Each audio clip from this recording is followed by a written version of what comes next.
then you have airport के लिए facilitate किया। Jewar airport is coming up, the project is being expedited, so that development agenda has traction with the people of Uttar Pradesh. और मनीष, एक बात और भी हुई है उत्तर प्रदेश में, अगर पिछले कुछ सालों में हम देखें तो बिजली की जो आपूर्ति है पहले बड़े शहरों में काफी रहती थी, लेकिन छोटे शहर जो है उससे बिल्कुल अछूते रहते थे। 10-10 घंटे 12-12 घंटे बिजली नहीं रहती थी।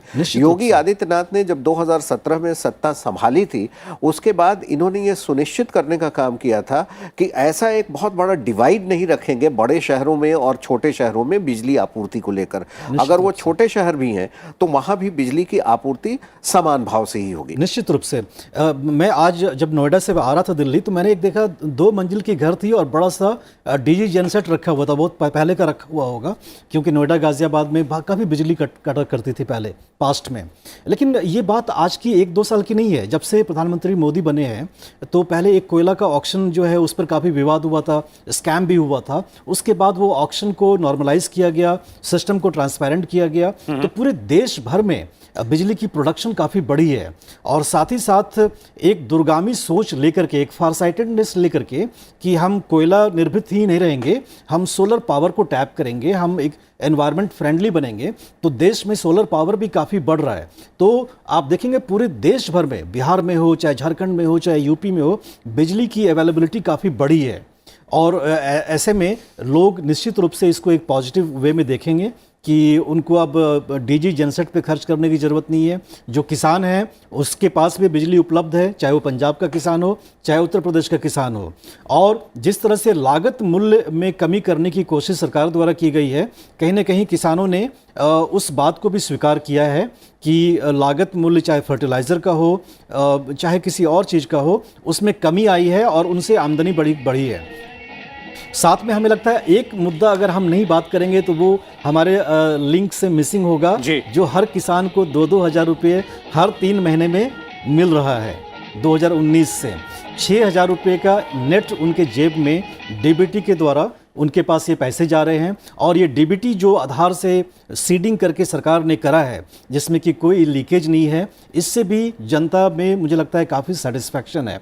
और वो एक वोट के रूप में ट्रांसलेट हो रहा है। Okay, in fact and on television you are watching live visuals of chief minister, Uttar Pradesh chief minister Yogi Adityanath. Those are the first visuals which have been coming in after the thumping victory which BJP has registered once again in the state of Uttar Pradesh. A historical moment for the chief minister himself, because it's been almost, if I'm not mistaken, Manish, 40 years? 36 years, almost 4 decades since the chief minister is making a comeback, Correct. And that too simultaneous comeback now. So that clearly spells out a lot of things. हर्ष जी, ये एक काफी महत्वपूर्ण है राजनीतिक आंकड़ों के नजर से और राजनीतिक इतिहास के नजर से भी अगर देखें। बहुत महत्वपूर्ण है, क्योंकि 84 के बाद काफी लंबे समय तक ये चीज नहीं हुई है। और अगर ये हुई है तो ये बता रहा है कि अब आने वाले समय में जो इतिहास बदलने की शुरुआत हुई है वो और बदलेगा इतिहास टुवर्ड्स पॉजिटिविटी।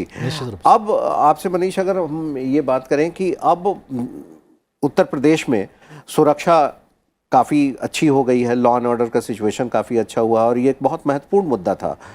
आने वाले अब 5 वर्षों में योगी जी की क्या स्ट्रैटेजी होगी, किन योजनाओं पर काम करेंगे, या उनका क्या फ्यूचर रूपरेखा हो सकती है?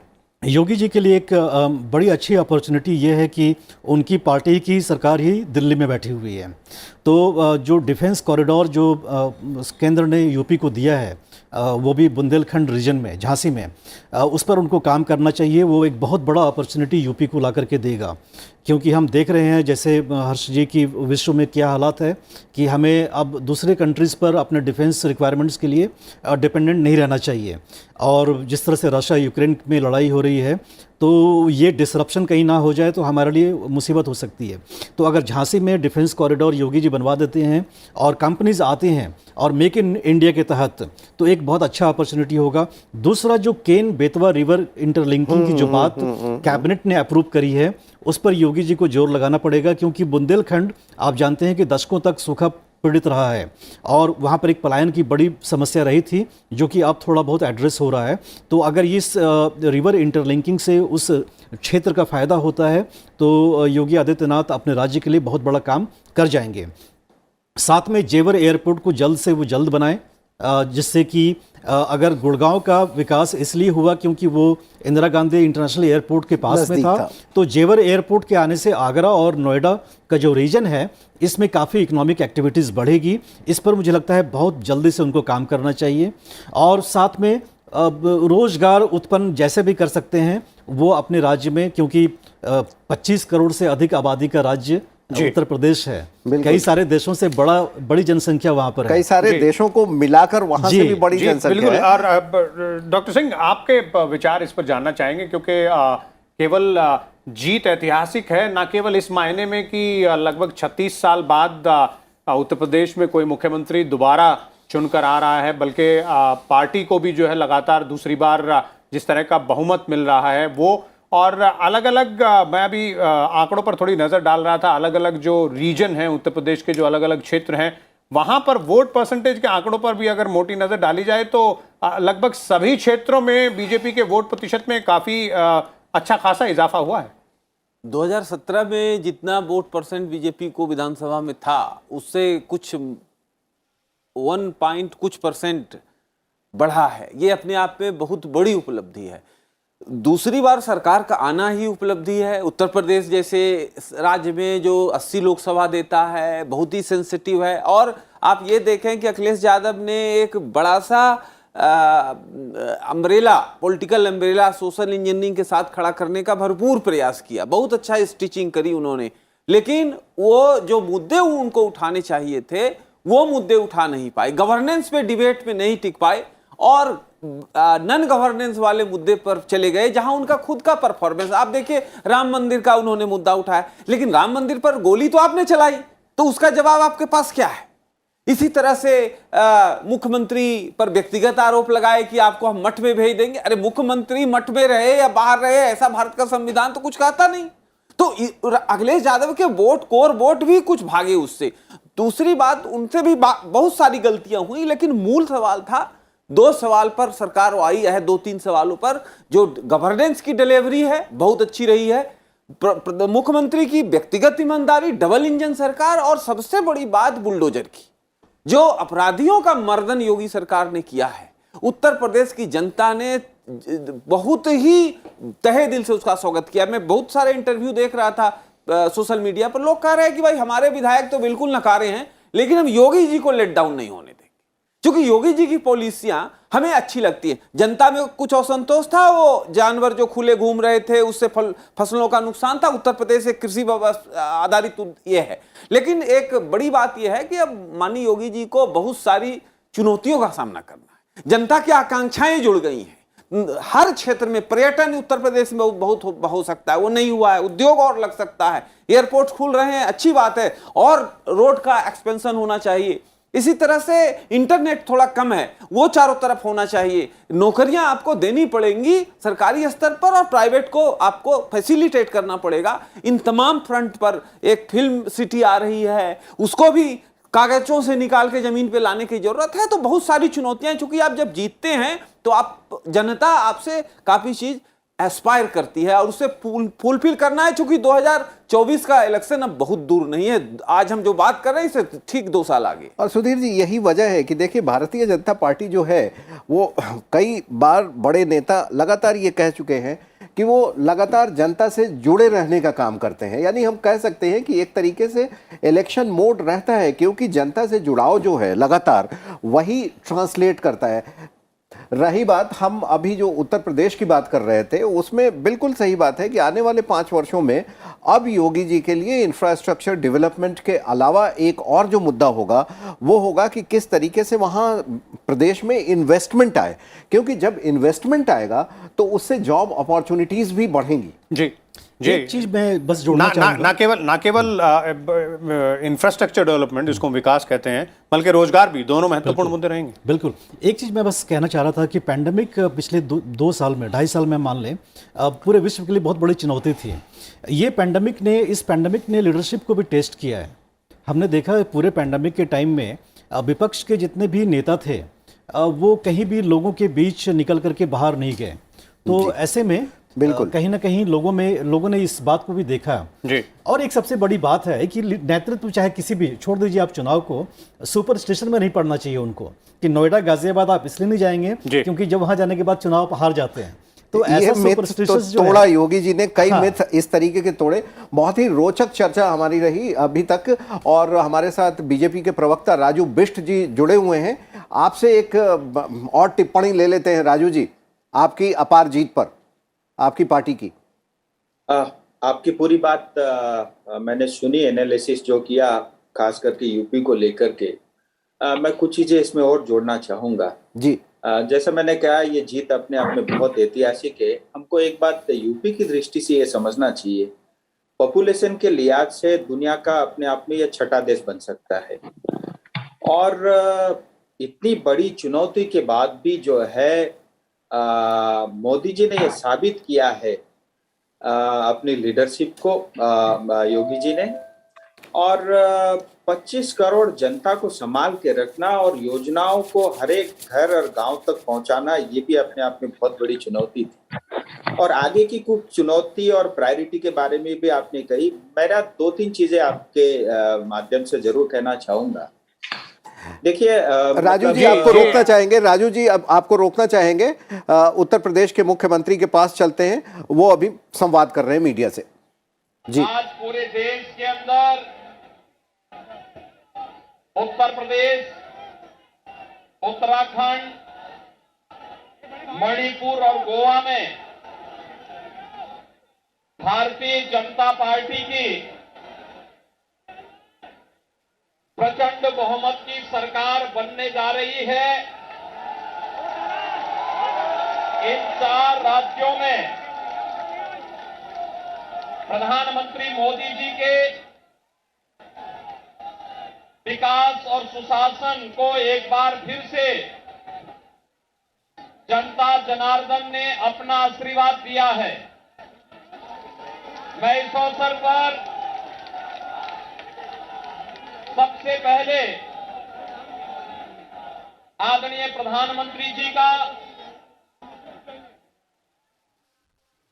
आदरणीय राष्ट्रीय अध्यक्ष जी का, माननीय गृह मंत्री जी, माननीय रक्षा मंत्री जी और अपने उन सभी नेताओं का हृदय से अभिनंदन करता हूं जिनके नेतृत्व में भारतीय जनता पार्टी इस प्रचंड बहुमत के साथ 4 राज्यों में पुनः अपनी सरकार वापस लाने में सफल रही है। उत्तर प्रदेश देश की आबादी का सबसे बड़ा राज्य है। इस कारण उत्तर प्रदेश पर विशेष रूप से पूरे देश और दुनिया की निगाहें थी।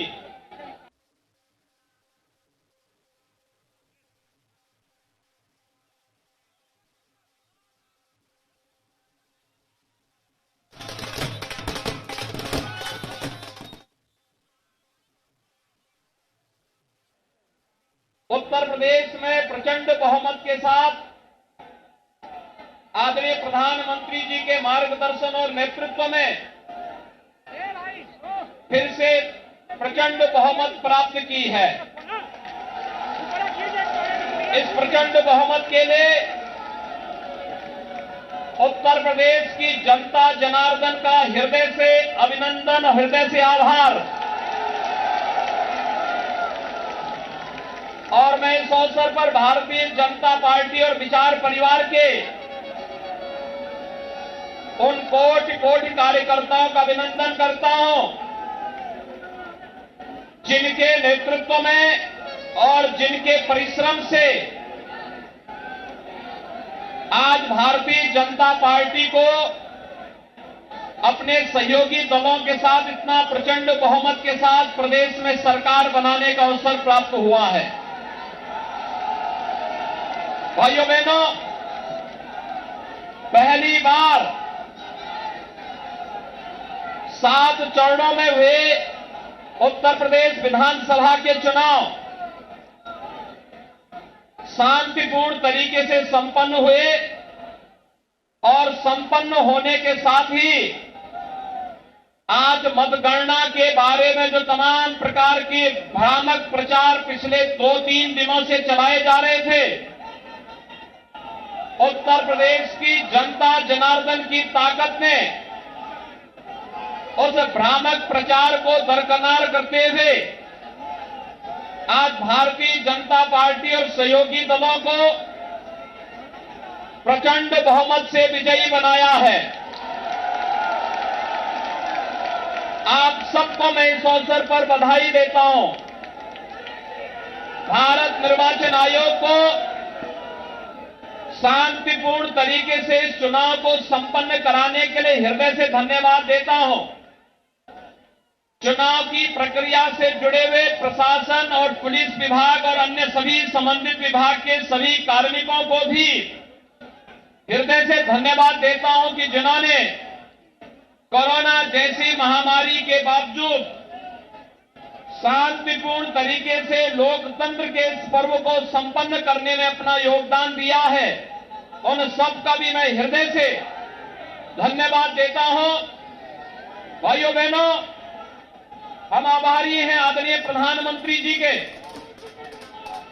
जिन्होंने उत्तर प्रदेश को पूरा समय दिया और उत्तर प्रदेश के विकास के साथ साथ उत्तर प्रदेश जैसे राज्य में सुशासन की स्थापना के लिए किए जाने वाले हर एक प्रयास में आदरणीय प्रधानमंत्री जी का मार्गदर्शन और सहयोग सदैव प्राप्त होता रहा है।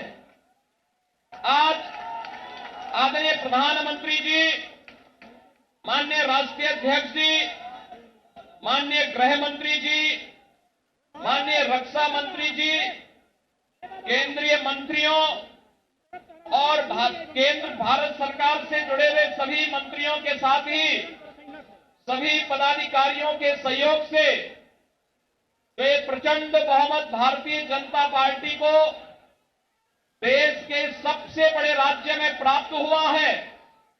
एक प्रचंड बहुमत भारतीय जनता पार्टी के राष्ट्रवाद, विकास और सुशासन के मॉडल को उत्तर प्रदेश की 25 करोड़ जनता का आशीर्वाद है और इस आशीर्वाद को हम सबको स्वीकार करते हुए आम जनमानस की आकांक्षाओं के अनुरूप सबका साथ, सबका विकास, सबका विश्वास और सबके प्रयास के इस मंत्र को अंगीकार करते हुए निरंतर आगे बढ़ाना होगा।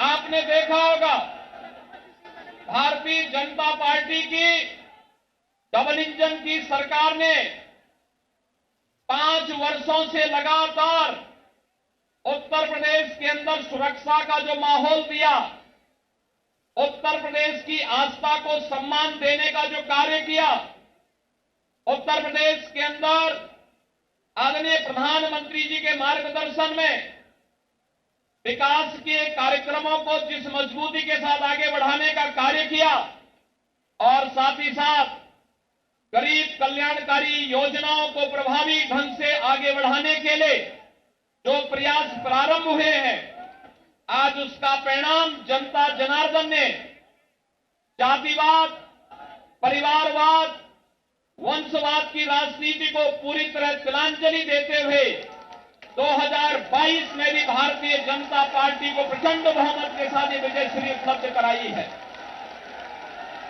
भाइयों बहनों, कोरोना कालखंड में भी बिना रुके, बिना थके, बिना टिके और बिना झुके आदरणीय प्रधानमंत्री जी का मार्गदर्शन और उनका नेतृत्व आज भारतीय जनता पार्टी के एक एक कार्यकर्ता को यशस्वी, इस जीत के साथ यशस्वी बना रहा है, क्योंकि एक एक कार्यकर्ता इस जीत का हकदार है। नेतृत्व आदरणीय प्रधानमंत्री जैसे दुनिया के लोकप्रिय नेता के हाथ में मार्गदर्शन और उनके यशस्वी नेतृत्व में जो कार्यक्रम विगत 5 वर्ष के अंदर उत्तर प्रदेश के अंदर लागू किए गए, आज उसका परिणाम हम सबके सामने है। आप आश्चर्य करेंगे कि उत्तर प्रदेश जैसे राज्य में 2,61,00,000 से अधिक गरीबों के घरों में शौचालय बनना, 45.5 लाख गरीबों के लिए एक आवास बन जाना, उत्तर प्रदेश के अंदर 1,45,00,000 घरों तक बिजली पहुंचाना, 10 करोड़ से अधिक गरीबों को 5 लाख रुपए की स्वास्थ्य बीमा का कवर मिल जाना, 15 करोड़ गरीबों को इस संकट के समय, कोरोना जैसे संकट के समय उनके घर तक राशन की व्यवस्था उपलब्ध कराने के लिए संकट का साथी जब डबल इंजन की भारतीय जनता पार्टी की सरकार थी, तो दुनिया के अंदर या तमाम एक षड्यंत्रकारी जब हम कोरोना से लड़ रहे थे, जब हम भ्रष्टाचार और बेईमानी से लड़ रहे थे, तब ये लोग भारतीय जनता पार्टी के खिलाफ साजिश रचने का कार्य कर रहे थे, सरकार के खिलाफ साजिश रचने का कार्य कर रहे थे। और आज जनता जनार्दन ने अपने जनादेश के माध्यम से उन सबको एक बार फिर से सबक सिखा करके उनकी बोलती बंद करने का काम किया है। और हम सबको अपने कार्यों के माध्यम से एक बार फिर से साबित करना है कि राष्ट्रवाद, सुरक्षा, विकास और सुशासन के मुद्दे पर भारतीय जनता पार्टी को जो इस प्रचंड बहुमत जनता जनार्दन ने दिया है, हम सबकी जिम्मेदारी बनती है कि इस पर हमें फिर से खड़ा उतरना ही होगा। और इस से एक बार मैं फिर से उत्तर प्रदेश के अंदर शांतिपूर्ण चुनाव संपन्न होने और जनता जनार्दन ने जो इसमें व्यापक अपना समर्थन दिया है चुनाव के प्रति, हमने देखा है खास तौर पर आधी आबादी, माताओं ने, बहनों ने, बेटियों ने आगे आकर के भारतीय जनता पार्टी को जो प्रचंड बहुमत दिया है अपने सहयोगियों के साथ में, आज इसका परिणाम है कि भारतीय जनता पार्टी इतिहास बनाने जा रही है। उत्तर प्रदेश के अंदर इतिहास बनाने की ओर अग्रसर है। ये इतिहास जब यशस्वी नेता होता है, नरेंद्र मोदी जी जैसे यशस्वी नेता के नेतृत्व में जब प्रचंड बहुमत का ये बहुमत प्राप्त होता है, ये प्रचंड बहुमत आज इसकी परिणति के रूप में हम सबके सामने प्रस्तुत करता है। आज के इस अवसर पर मैं एक बार फिर से अपने दोनों सहयोग प्रदेश अध्यक्ष श्री स्वतंत्र देव सिंह जी, दोनों सहयोगियों, वरिष्ठ सहयोगी श्री केशव प्रसाद मौर्य जी, डॉक्टर दिनेश शर्मा जी, अपने सहयोगी दल निषाद राज पार्टी के अध्यक्ष डॉक्टर संजय निषाद जी, मंत्रिमंडल के अपने वरिष्ठ सहयोगी श्री सतीश महाना जी, श्री ब्रजेश पाठक जी और डॉक्टर महेंद्र सिंह जी, पूर्व प्रदेश अध्यक्ष डॉक्टर लक्ष्मीकांत वाजपेयी जी, प्रदेश संगठन के महामंत्री श्री सुनील बंसल जी और प्रदेश के हमारे संगठन के प्रभारी पूर्व केंद्रीय मंत्री श्री राधा मोहन सिंह जी की ओर से पूरे प्रदेश वासियों का एक बार फिर से इस प्रचंड बहुमत के लिए हृदय से आभार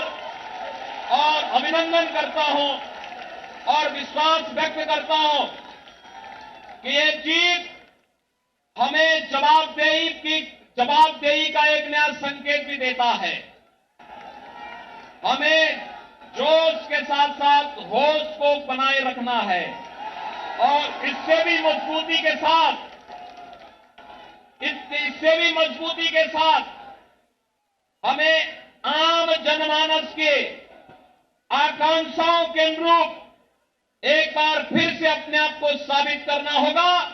हम सबका सौभाग्य है कि हम सबके पास दुनिया का सबसे यशस्वी नेता आदरणीय श्री नरेंद्र मोदी जी का नेतृत्व और मार्गदर्शन है। उनके मार्गदर्शन में, उनके नेतृत्व में उत्तर प्रदेश देश का नंबर 1 प्रदेश बनेगा। इस विश्वास के साथ हम सब एक बार फिर से 25 करोड़ जनता की सेवा के लिए अपनी अपनी भूमिका का निर्वहन करेंगे। मैं एक बार फिर से आप सभी का हृदय से अभिनंदन करता हूं, आपके उत्साह के लिए आपका आभार व्यक्त करता हूं और शांतिपूर्ण चुनाव संपन्न करने के लिए इसमें उत्साह के साथ भागीदार बनने के लिए उत्तर प्रदेश की जनता जनार्दन का आभार। भारत निर्वाचन आयोग, उत्तर प्रदेश के निर्वाचन से जुड़े हुए सभी अधिकारियों का, प्रदेश के चुनाव से जुड़े हुए पूरे प्रशासनिक और पुलिस तंत्र का और उन सभी का जो प्रत्यक्ष और अप्रत्यक्ष रूप से लोकतंत्र के इस महापर्व को शांतिपूर्ण तरीके से संपन्न करने के लिए योगदान दिए हैं, उन सबको हृदय से धन्यवाद देता हूं। आप सबके प्रति मेरी शुभकामनाएं। धन्यवाद। जय हिंद, जय जय श्री राम, जय जय श्री राम, जय जय Shri Ram.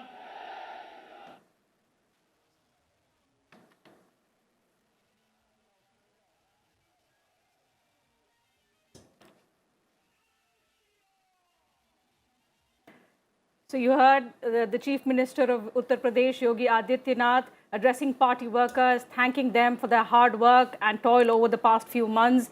Also, the people of Uttar Pradesh who have given this decisive mandate once again to the BJP and in a way helping them create history. So becoming also the first Chief Minister to get a consecutive term in the politically vital state of Uttar Pradesh. Manoj, very interesting because a lot of records have been broken if we talk about Uttar Pradesh in terms of Yogi Adityanath not just becoming the first Chief Minister to have a consecutive term, but also the fact that he has broken a lot of jinx. As a resident of Uttar Pradesh, I think all of us stay in Delhi NCR, we would associate with it.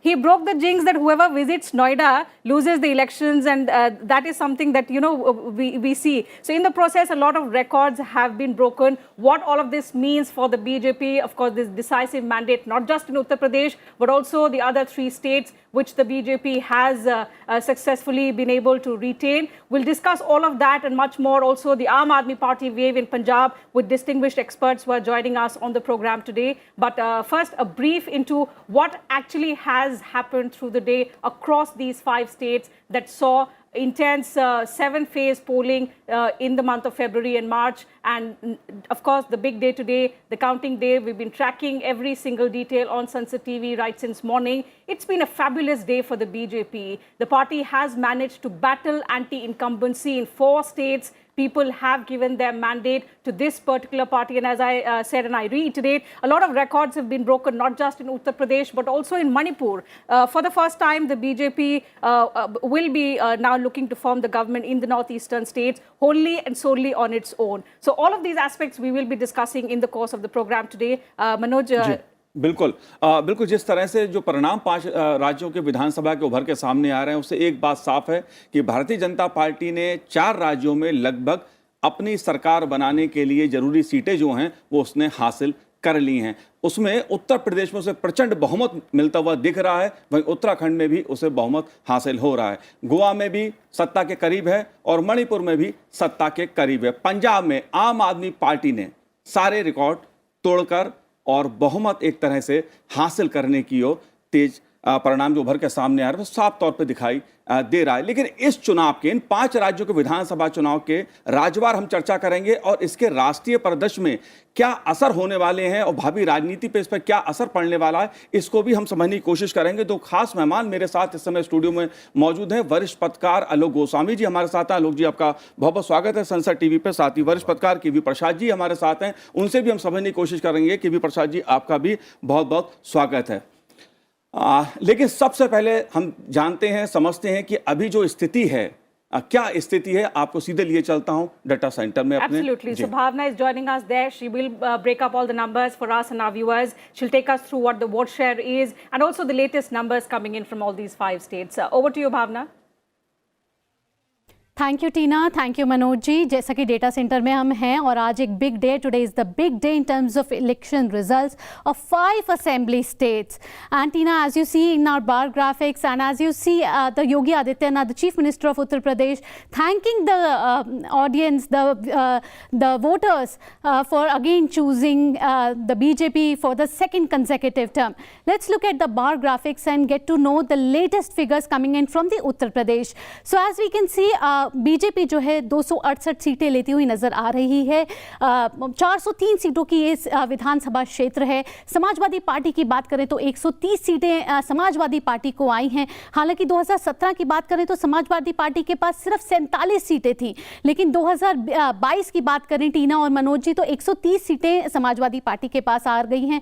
लेकिन BJP को 2/3 बहुमत के साथ फिर से जनता जनार्दन ने प्रचंड जीत के साथ उत्तर प्रदेश में बीजेपी को फिर से वापस लाया है। वहीं बात करें बहुजन समाज पार्टी की तो बहुजन समाज पार्टी को कुल मात्र 1 सीट से अपना संतुष्टि मिलेगी। बात करें वोट शेयर की तो बीजेपी को आप देख सकते हैं कि कैसे 42.3 वोट शेयर मिल रहा है। कांग्रेस को 2.3, समाजवादी पार्टी को 31.6%, बहुजन समाज पार्टी को 12.7%, वहीं अदर्स को आप देख सकते हैं तो सिर्फ 13.1% मिला है। उत्तर प्रदेश में ये थी वोट शेयर की बात करें दूसरे राज्यों की भी तो दूसरे राज्यों में भी बीजेपी की जीत साफ नजर आ रही है। पंजाब में आपकी क्लीन स्वीप हुई है। झाड़ू ने सभी पार्टियों का राजनीतिक जो राष्ट्रीय दल थे उनका सूपड़ा साफ कर दिया है। 2/3 बहुमत से पंजाब में भी जो आप है वो आगे नजर आ रही है।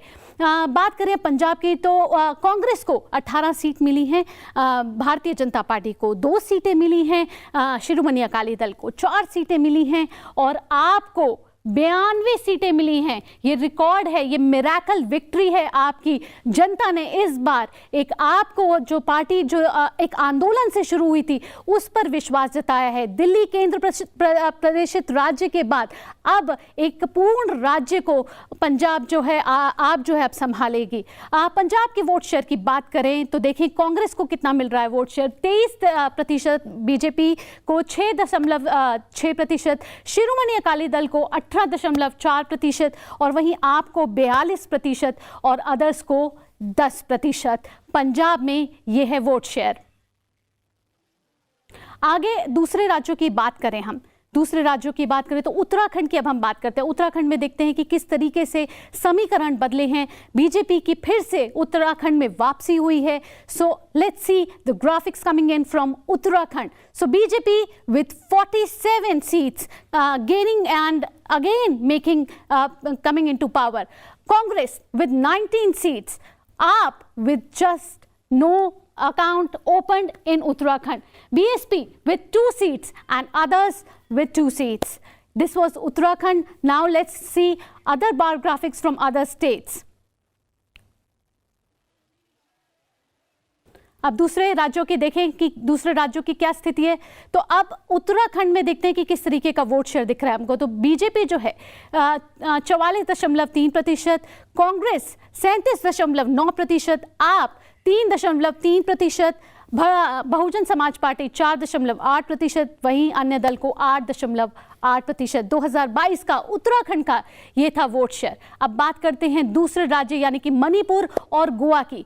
वहां पर भी बीजेपी की जीत नजर आ रही है, बीजेपी आगे बढ़ती नजर आ रही है, रुझान नतीजों में बदलते नजर आ रहे हैं।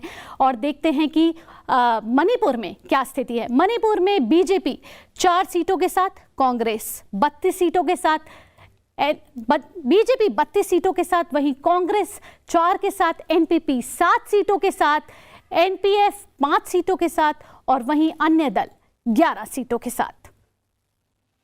तो यह है मणिपुर की स्थिति। वहीं देखते हैं मणिपुर का वोट शेयर। मणिपुर के वोट शेयर की बात करें तो बीजेपी आपको सामने दिख रहा है 37.6%, कांग्रेस 16.5%, एनपीपी आप देख रहे हैं 16.4%, एनपीएफ 8.8% और अन्य दल को जो वोट शेयर मिला है वो है 21.2%। यह है 2022 के मणिपुर का वोट शेयर। अब बात करते हैं गोवा की। गोवा यानी कि कोस्टल स्टेट, नॉर्थ गोवा और साउथ गोवा में बटा हुआ। तो देखते हैं आप गोवा की क्या स्थिति नजर आ रही है। यहाँ पे असंभावनाओं का क्षेत्र रहा है ये। तो गोवा में अभी भी हमको दिख रहा है कि बीजेपी जो है वो आगे नजर आ रही है।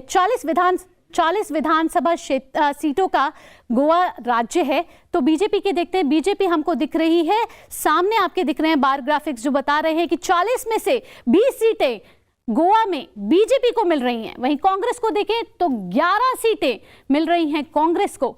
आपने खाता खोल लिया है गोवा में और 2 सीटों के साथ आप है गोवा में। टीएमसी का कोई खाता नहीं खुला है। वहीं अन्य दल की बात करें तो 7 सीटें अन्य दल को गोवा में मिली हैं।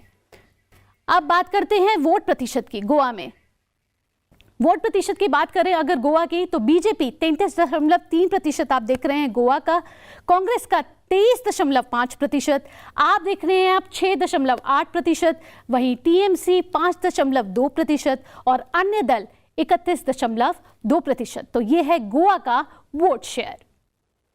So that's all update we have from here. Tina and Manoj, over to you to the studio. Right, Bhavna, thank you for taking us through those numbers. There was a little human error as far as the Goa numbers were concerned. In fact, the BJP has taken lead. The results are yet to be declared for some of the seats, but as the trends hold, the BJP looks in a comfortable position. And in fact, the Chief Minister has also announced that the BJP will be forming the government with support from independents. So how is that going to happen? In fact, through the day, what all has happened in Goa also, we will be talking with experts. But I think straight away, Manoj, let's begin talking with the biggest state of Uttar Pradesh. And I think, Mr. Prasad, let me begin by asking you, what's been significant about Uttar Pradesh is, for the BJP, right from the central leadership to all the states that they rule, they keep talking about Sabka Saath, Sabka Vishwas. But the fact is, that is something that is visible on the ground, which has reflected in the results today. Talk about all of these 4 states which the BJP has successfully defended. So all of these welfare measures, cutting across age groups, extending to the most deprived sections of society, and that is what has reflected in the results today. Well, I think there is no gainsaying the fact the BJP has been delivering on the promises it has been making. It's a fact. If you look at the track record, in fact, I remember traveling in the 2017 elections to various parts, including Banaras and surrounds. One of the first messages one could gather from the ground was that the schemes that the central government had launched, particularly Ujjwala, was beginning to take a concrete shape in terms of acceptance of the people. There were hiccups, of course, but then that was acceptable. So that showed that the Labharti, as they call, and the other thing you must remember, the BJP has a wonderful election machine, and they put it to good use right from the beginning, and reaching out to every beneficiary by knocking at the doors and reminding that, look, this is what the central government has done for you, and this is how the state government has benefited you. So kind of reminding them what welfare activities mean and how they translate into the quality of life. The other factor that comes quickly here is the women voters. The turnout of women voters, which has already been shown, and they are the biggest beneficiaries. Absolutely. Because the drudgery in their daily lives has come down. So that sense of, a quality of life improvement from visible from where it was. Absolutely. जी बिल्कुल आलोक जी, जो बात अभी केवी प्रसाद जी ने कहा उत्तर प्रदेश के बारे में, जन कल्याणकारी योजनाओं की एक महत्वपूर्ण भूमिका दिखाई दे रही है। जो रिजल्ट सामने आ रहे हैं, जिस प्रकार का चुनाव प्रचार हुआ, उसके बाद मतदान और उसके बाद जो रिजल्ट अब सामने आ रहा है, वो साफ तौर पर दिखा रहा है कि जो जन कल्याणकारी योजनाएं थी, चाहे उज्ज्वला योजना की बात की जाए या राशन की बात की जाए या सुशासन की बात की जाए, वो एक मुद्दे हैं। लेकिन फैक्ट है कि उत्तर प्रदेश में 37 साल बाद कोई पार्टी दोबारा लगातार सत्ता में बहुमत के साथ आ रही है।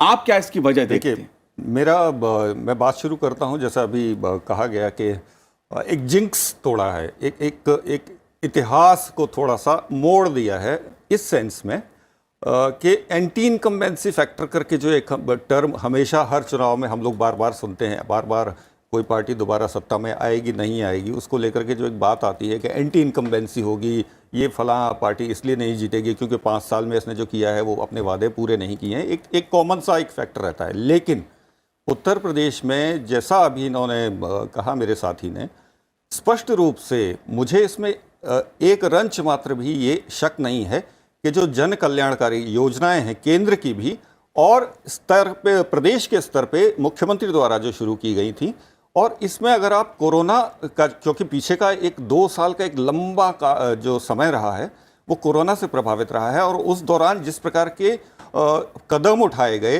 कोरोना प्रभावितों को बचाने के लिए, दूसरे उन परिवारों को बचाने के लिए जो एकदम से हम कह सकते हैं सड़क पर आ गए थे। आप बात शुरू करें अगर आईएसबीटी पर जमा वर्कर्स की, जिनको दिल्ली सरकार ने वहाँ पर इकट्ठा कर दिया था एक सुनियोजित योजना के तहत, और उनको किस तरह से उनके गांवों तक पहुँचाया गया, किस तरह से वाहनों की व्यवस्था की गई, और उसके बाद फ्री राशन की आपने बात की, और दूसरे प्रधानमंत्री आवास योजना के जो आंकड़े अगर आप देखेंगे तो उत्तर प्रदेश में उन बेचारे लोगों को एक सर पे छत मिली है जो अब तक केवल उसको एस्बेस्टस शीट के नीचे रहने को मजबूर थे या टेंट लगा के रहते थे। Absolutely. तो ये I'll interrupt you for a second, sir, but as our viewers can see on their screens, Home Minister and senior BJP leader Amit Shah is now entering the BJP headquarters. The Prime Minister himself is expected to arrive there and address party workers, of course, after this very, very emphatic win in 4 states. And as Mr. Goswami was pointing out, the BJP is an election machine, but the amount of hard work all the leaders, the top leadership invests into all of the election-bound states. For example, in Gujarat, you'll see the top leadership has already begun making visits. So that kind of hard work, which somewhere is missing in the other national parties, particularly if I talk about the Congress party, Mr. Prasad, it's heartbreaking to see that a national party on one hand has so successfully, changed the definition of anti-incumbency. In all the 4 states it was ruling, there have been some upsets. So Pushkar Singh Dhami has lost as Chief Minister, but the party nevertheless has got the support, has found a reasonable mandate among people. But if you look at the other party, which actually went to the ground, campaigned on several issues like unemployment, on safety, but that did not resonate well among voters. Need for this grand old party to actually go back and re-strategize if it wants to continue to enjoy the status of national party, if it wants to stay relevant in the political landscape? Well, certainly the Congress party will have to go back to its drawing board to see where exactly it's losing the plot, in the sense of its electoral calculations, its electoral reach out to the people is just not happening. There are umpteen reasons that one can go into, but the fact remains, we must acknowledge, and it's very well known, that the BJP never rests its oars at all. For instance, you mentioned about Gujarat. Why Gujarat? Tripura. Election probably will be due next year. So the party's senior leaders have started going it. UP, 6 months ago, they appointed 6 central leaders to break up the UP into several zones. So it's like planning and also working on the plan, not just plan on the drawing board, but actually translate those plans into real work on the ground, and then pick up signals and do the course corrections where required. For instance, changing a number of legislatures has been a BJP's hallmark. But a setback in the form of Mr. Swami Prasad Maury, who of course was lost, quickly made it redo the calculations of doing away with a set of legislatures for whatever reason. Whether it's good, the number of seats dropped, that could be evaluated once we sit down and look at the results. But here is a party that it puts its ear to the ground all the time, takes the signals and quickly corrects the course. Unfortunately, the Congress will have to find its own reasons for defeat. In Goa, for instance, I have a different. There, the Congress was up against some of its own, apart from other factors, the Aam Aadmi Party and the Trinamool Congress, who obviously will eat out of the Congress vote share. They're not going to come from any other vote. So you see, you have to. They didn't want to tie up have any understanding.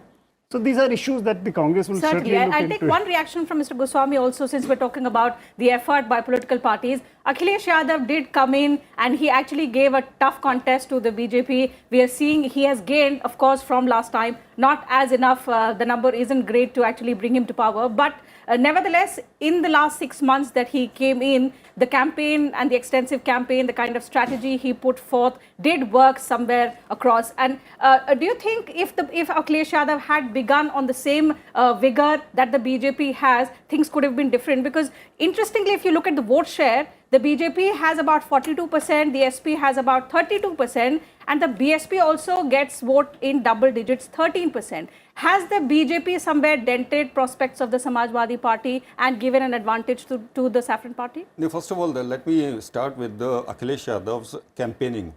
No doubt, he was on the road for so many days and started very early. And he was, I mean, he day and night he worked very hard. There's no doubt about it. But the fact that his workers or the party workers were not there on the ground, he was limited just about the rhetorics. He was limited about blaming Yogi government. He was not telling people that what he is going to do when he is come to power. So that, I think, dented the prospects of Akhilesh Yadav in this election.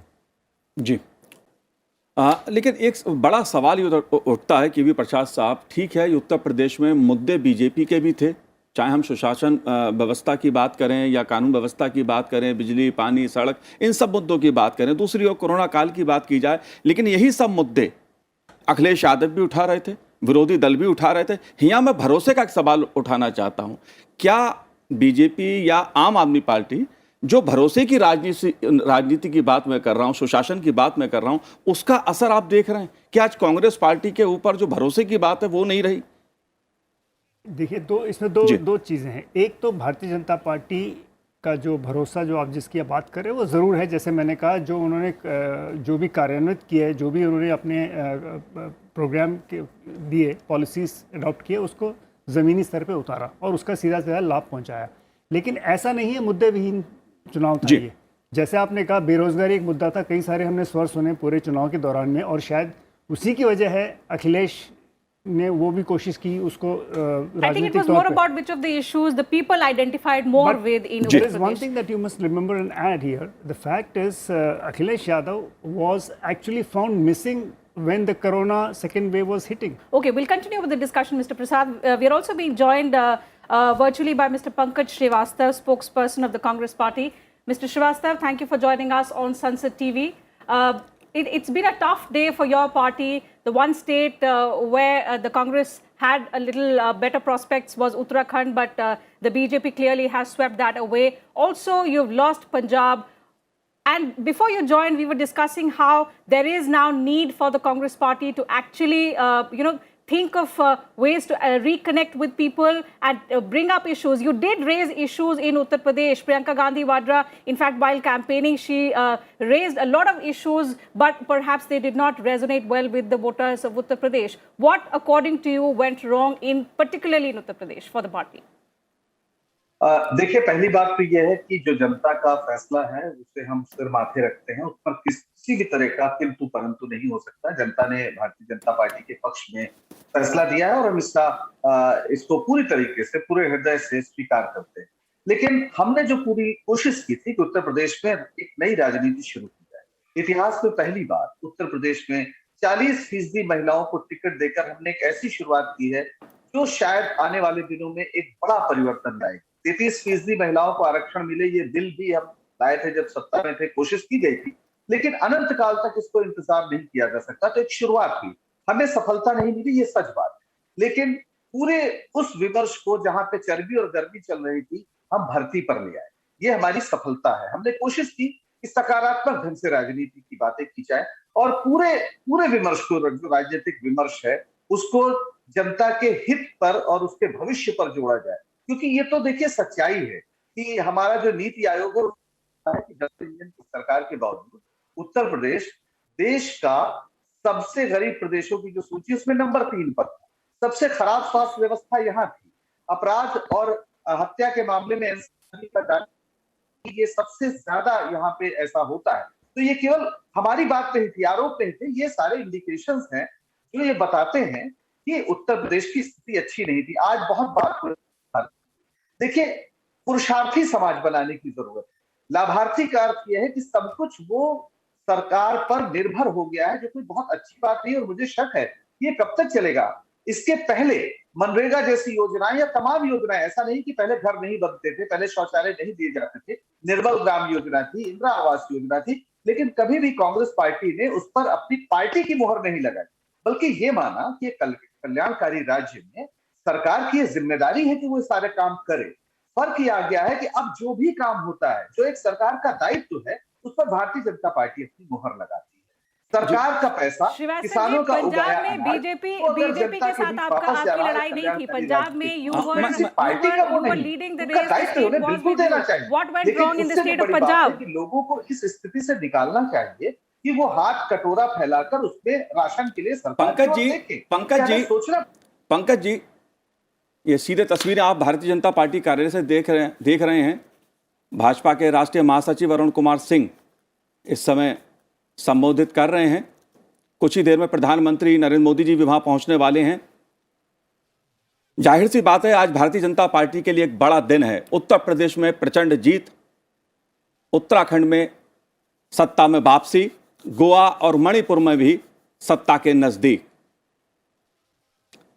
जी, राजू बिष्टा जी हमारे साथ जुड़े हुए हैं, हम उनसे जानने समझने की कोशिश करेंगे। राजू बिष्टा जी, जिस तरह के परिणाम आए हैं, आप इसको कैसे देखते हैं? खासतौर से अगर मैं मणिपुर की बात करूं तो मणिपुर का जो जनादेश है उसको आप कैसे देखते हैं? सबसे पहले तो हमारे कांग्रेस के साथी ने 2-3 बात कही, मैं उनको जरूर उसके ऊपर टिप्पणी अपनी रखना चाहूंगा। असली बात यह है कि कांग्रेस में लीडरशिप की अभाव है, नीति ठीक नहीं है और नियत भी नहीं है, और ये खुद तो हार रहे हैं और आज भी बीजेपी को दोष देने से बाज नहीं आ रहे हैं। हमने सबको अवसर दिया है, समान अवसर दिया है, ये बात कांग्रेस को याद रखनी चाहिए।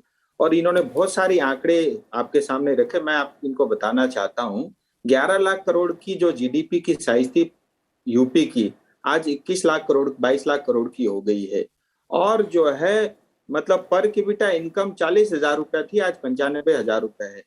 3 लाख करोड़ से ज्यादा के इन्वेस्टमेंट हुआ है। आपके समय में अनएम्प्लॉयमेंट रेट जो है 17% था और आपके और एसपी के समय में 4% है। मैं वापस आता हूँ नॉर्थ ईस्ट। देखिए, हमको ये समझना चाहिए, जहां तक कांग्रेस का विषय है, राहुल गांधी जी को बंगाल के आगे कुछ देश है या नॉर्थ ईस्ट है उनको पता नहीं है। पिछले 2014 जब से मोदी जी केंद्र में उनकी सरकार बनी है, उनकी नेतृत्व में, आज नॉर्थ ईस्ट के अंदर में पीस, प्रॉस्पेरिटी, कनेक्टिविटी से लेकर के विकास वहां पहुंच रहा है। पहली बार नॉर्थ ईस्ट का युवा साथी भाई बहन अपने आप को मेन स्ट्रीम हिंदुस्तान से जोड़ करके देखता है। इससे पहले आजादी के इतने सालों तक नॉर्थ ईस्ट की याद तभी आती थी जब वहां पे चुनाव होता था जी। और आज देखिए, स्पेसिफिक अगर मैं मणिपुर की बात करूं, और मणिपुर के अंदर में इतने अपॉर्चुनिटी, इतने अवसर जो है वहां पे मिल रहे हैं। पहले जहां नॉर्थ ईस्ट का युवा पढ़ लिख करके दूसरे प्रांतों में जाने को मजबूर होता था, आज नॉर्थ ईस्ट में रुक करके वहीं पे जो है वो अपने लिए अवसर खोज रहा है। और कनेक्टिविटी से लेकर, हाईवे से लेकर के, पीस प्रॉस्पेरिटी से लेकर के, और कांग्रेस के समय में हमेशा एक जाति को दूसरे जाति से लड़ाया जाता था, यही करते रहे। आज देखिए, मणिपुर की विशेषता यह है, वहाँ मणिपुरी भी रहते हैं, वहाँ कुकी भी रहते हैं, वहाँ नागा भी रहते हैं, वहाँ गोरखा भी रहते हैं, वहाँ हिंदी भाषी भी रहते हैं। वो जो है बहुत सारी जो है समाज और भाषा बोलने वाले लोगों का एक साझा घर है जी। और उसमें विभाजन कई सालों से नॉर्थ ईस्ट मतलब मणिपुर के ऊपर में कांग्रेस ने कर रखा था। आज ईस्ट एक्ट पॉलिसी हो या लुक एट पॉलिसी हो, उसके माध्यम से जो है मतलब पहली बार आप ये कह सकते हैं मणिपुर में 30 लाख जनताओं की सरकार बनी है। इससे पहले या तो कांग्रेस या सिर्फ और सिर्फ बीजेपी की सरकार बनती थी। जी बिल्कुल। टीना, जहाँ तक नॉर्थ ईस्ट की बात है, एक समय इस क्षेत्र में कांग्रेस का ही दबदबा रहता था, लेकिन आज एक एक करके कांग्रेस न केवल राजलूस कांग्रेस ने की हैं, बल्कि एक तरह से अपनी जमीन भी खोती जा रही है। केवी प्रसाद साहब, जो अभी राजू बिष्टा जी बता रहे थे, खासतौर से अगर नॉर्थ ईस्ट की मैं बात करूं तो मणिपुर के आप परिणाम को कैसे देखते हैं? देखिए, इसमें एक चीज़ साफ है। अगर आप जैसे हमने 2014 की बात की, एक तो मैं आपको इसमें थोड़ा पीछे अगर हम चले देखें तो केंद्र में जो सरकार रहती है उसके साथ अमूमन राजनीतिक पार्टियां जुड़ जाती हैं, खासकर छोटे प्रदेशों से। उसकी वजह यह है कि एक तो राजनीतिक स्थिरता, और केंद्र से, क्योंकि अधिकतर जो छोटे राज्य हैं जहां हिल स्टेट्स कहा जाता है, उसमें 90% केंद्र की से पैसा जाता है। और एक देखा गया ट्रेंड, और आप देखिए वाजपेयी जी की सरकार है तो वहाँ कई सारी सरकारें बदल गई जो कि, तो ये ऐसा, लेकिन जिस विकास की बात कर रहे हैं सब कुछ है वो तो लोग जानते हैं। लेकिन ये मणिपुर में जिस तरह से भारतीय जनता पार्टी की वापसी हुई है, ये इसलिए भी है कि मणिपुर के अलावा पूरे नॉर्थ ईस्ट के जो 8 वहाँ पे जो राज्य हैं उसमें भारतीय जनता पार्टी अपना फैलाव कर रही है और करने की प्रयास कर रही है। और आपको याद हो नॉर्थ ईस्ट डेवलपमेंट अलायंस जो उन्होंने बनाया है, जो हेमंत बिस्वाल शर्मा के नेतृत्व में चलता है, तो वहाँ पे पूरी तरह कोशिश होती है कि तैयारी करें, सबको साथ लेके चले। ऐसा नहीं है कि सारे राज्य इस वक्त बीजेपी के साथ हैं। पड़ोसी राज्य मेघालय में एनपीपी, नेशनल पीपल्स पार्टी जो है इस बारी जो कि मणिपुर में साथ थी भारतीय जनता पार्टी के साथ, लेकिन फिर भी चुनाव के लिए दम पे लड़ी, 8 या 9 सीटें जीत रही हैं आज। और मेघालय में जो कॉनराड संगमा है, जो कि संगमा जी के सुपुत्र हैं, पीए संगमा के, उनका वो अपने आप को नॉर्थ ईस्ट में एक वैकल्पिक पॉलिटिकल पार्टी के तौर में तैयारी कर रहे हैं। अरुणाचल में भी उनकी पैंठ है, इधर उन्होंने शुरू कर दिया, मेघालय में तो है ही उनकी सरकार। तो अलग अलग भौगोलिक परिस्थिति है, वहाँ पे पॉलिटिकल परिस्थिति अलग है। Absolutely. In fact, that was the interesting picture this time because the NPP was in alliance with the BJP in 3 states, but contesting against the BJP in Manipur. They were hoping, and as you said rightly, that so was Janata Dal United. Absolutely, so was JDU. But interestingly, the BJP has created a record of sorts, now going on its own. And what will be the impact, particularly if we see on the Chief Minister, if we say, and Biren Singh has of course come out strong after the elections. He's not only won his own seat, but also catapulted the party into a simple majority, Mr. Goswami. Into his term earlier, when he was in a coalition, there were several times when he had to face a crisis-like situation. In fact, there was a time when his government was nearly toppled and the national leadership had to intervene. Going forth now, do you think the BJP leadership, the central leadership, will once again repose faith in Biren Singh and make him the chief minister once again, or will they be looking at other options? Rita, as you said in the beginning, that BJP is in the position right now where they don't need anybody else from outside, like the last time. Biren Singh is a senior leader and he's a seasoned politician. I think the question that you asked, whether he is going to be elected as a leader or not, so I don't think there is any doubt in it that Biren Singh will be, I think, the leader of the legislative party, because he has done a lot of things during the last 5 years, during the course of his tenure. And yes, Manipur has come a long way from the last elections, and they have their own majority now, and they don't need anybody from outside. But I think, let me take that question to Mr. Raju. You know, interestingly, when we talk about Manipur, there are 3 ethnic groups which are dominating, and of course, there are differences within these ethnic groups. Am I audible to you, sir? I hope you can hear me out. Okay, Mr. Srivastav, if I could ask you, let me in fact rephrase that question, because that question earlier was for Mr. Raju. I believe he's not with us anymore here on the program. Mr. Srivastav, if I talk about the Congress's position in the Northeast, since we are talking about Manipur, so all of these bigger states, of course, the Congress's performance hasn't been great, but Northeast, once a stronghold of the Congress party, is slowly also slipping away from the Congress party. What do you think could work now? The same strategy that the BJP adopted to actually, you know, form a coalition, stitch an alliance with the regional parties, and that is bearing fruit in its results today. Something that the Congress could also adapt in the times to come, or what is the Congress's policy for the Northeast going to be now? Because the Northeastern region we are seeing is increasingly becoming very, very important. आप एक बार फिर से बोल दें, आपका सवाल सुनाई नहीं पड़ा। पंकज जी, मैं आपसे ये समझना चाहता हूं, जो टीना जी भी जानना आपसे चाह रही हैं, जो नॉर्थ ईस्ट के स्टेट थे, जो पूर्वोत्तर राज्य थे, उसमें कभी कांग्रेस का एक बड़ा दबदबा रहता था। एक एक करके ना केवल कांग्रेस वो राज्य खोती गई, बल्कि अभी जो परिणाम मणिपुर का आ रहा है, इसमें जमीन भी लगभग खोती हुई नजर उसकी आ रही है। आपने उत्तर प्रदेश की बात कही थी, मैं आपसे एक सीधा सवाल ये पूछना चाहता हूं कि ठीक है, आपने मुद्दे उठाए, आपने बेरोजगारी का मुद्दा उठाया, महंगाई का मुद्दा उठाया। मैं ये जानना चाहता हूं, कांग्रेस पार्टी मुद्दे उठा रही है, चाहे पंजाब हो, चाहे उत्तर प्रदेश हो, मणिपुर हो, गोवा हो, लेकिन भरोसा जनता बीजेपी पे कर रही है। इसकी वजह क्या है? कांग्रेस पे भरोसा क्यों नहीं है? नहीं, ये बिल्कुल आप सही कह रहे हैं कि अगर आज जो रिजल्ट आए हैं, जब मैंने पहले ही कहा कि हम सर झुका के स्वीकार करते हैं, तो हमारे लिए आत्ममंथन का विषय है। क्योंकि ऐसा नहीं है कि महंगाई नहीं है। 100 रुपए का पेट्रोल तो आप भी डलवा रहे होंगे और अगले कुछ दिनों में 150 तक मामला पहुंच जाएगा। 1000 रुपए की गैस सिलेंडर बिक रही है, सच्चाई है। तो ऐसा नहीं कि हम कोई ऐसे इश्यूज उठा रहे हैं जो कहीं गलत हैं, फैक्चुअली रॉन्ग है, ऐसा नहीं है, लेकिन हम पर भरोसा नहीं हो रहा और बीजेपी पर भरोसा हो रहा है। तो एक समाजशास्त्री विश्लेषण का सवाल है हमारे लिए, एक पार्टी के संगठन, उसकी पॉलिटिकल लाइन, और जितने भी आपने कहा नॉर्थ ईस्ट की जैसे बात की कि जिस तरह के तमाम संशय होते हैं, जिस तरह के गठबंधन होते हैं, उसमें हम कहाँ पिछड़ रहे हैं, ये सारी चीजें पार्टी की जो बैठक होगी उसमें समीक्षा में ये सारी बातें आएंगी और बहुत गंभीरता से इन पर हम विचार करेंगे, क्योंकि भारत का जो पूरा आज का ढांचा है या जो भारत में एक आधुनिक लोकतंत्र है उसकी बुनियाद में कांग्रेस पार्टी है। तो कांग्रेस पार्टी इस रण को छोड़कर कहीं जा नहीं रही। ठीक है, अच्छी बात है, लड़ना भी चाहिए। भारतीय जनता पार्टी भी एक जमाने में 2 सीटों वाली पार्टी थी, लंबे समय तक थी। तो आज हमारे लिए स्थितियां प्रतिकूल हैं, उसके बहुत से कारण हो सकते हैं, उससे निकलकर फिर से अपनी स्थिति पाना किसी भी राजनीतिक दल का लक्ष्य उद्देश्य होना ही होता है और हम भी वो करेंगे। आज हम इन्हें बधाई देते हैं भारतीय जनता पार्टी के नेताओं को, वो सारे लोग जो जीते हैं, लोकतंत्र की यही खूबसूरती है। पंकज जी, उत्तराखंड एक ऐसा राज्य है जहां एग्जिट पोल्स भी कह रहे थे कि बड़ी कांटे की टक्कर है।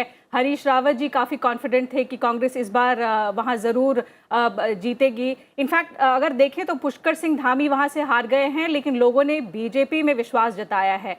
कहीं ना कहीं कमी रह गई कांग्रेस में, स्ट्रैटेजी कुछ ऐसी नहीं अपनाई जिससे कि लोगों ने उनके नेताओं को तो नकारा लेकिन पार्टी को वोट दिया।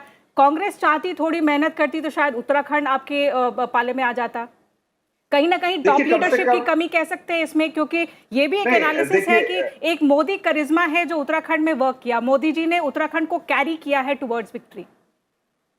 देखिए, जो जीतता है उसके बहुत से दावे होते हैं, उसकी हर बात आप सही मान सकते हैं। हम हारे हैं और हमारे पास हरीश रावत जैसे कद्दावर नेता थे, हमें पूरी उम्मीद थी कि उत्तराखंड हम जीतेंगे और जिस तरह से हमारी नजर में भाजपा का वहां कुशासन रहा है उसका अंत तो होना चाहिए, लेकिन नहीं हुआ और ये हमारे लिए भी चिंता की बात है। और हमें बिल्कुल, आप सही कह रही हैं कि हमें बहुत आत्ममंथन की जरूरत है, नई विमर्श, नई भाषा, नई रणनीति, नई पहलकदमियों की जरूरत है। इस पर पार्टी, मुझे पूरा विश्वास है जो पार्टी नेतृत्व है इस पर गंभीरता से विचार करेगा।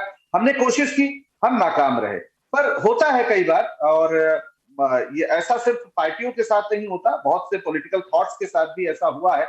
एक जमाने में आपको याद होगा जिस आदमी ने कहा था कि पृथ्वी सूर्य के चक्कर लगाती है, उसको जिंदा जला दिया गया था, लोग ताली बजा रहे थे। ऐसा होता है, बहुत से इतिहास के ऐसे मोड़ आए हैं जब एक सही बात नहीं स्वीकार की जाती है और बहुत सी ऐसी बातें स्वीकार की जाती हैं जो शायद हितकारी ना रहे।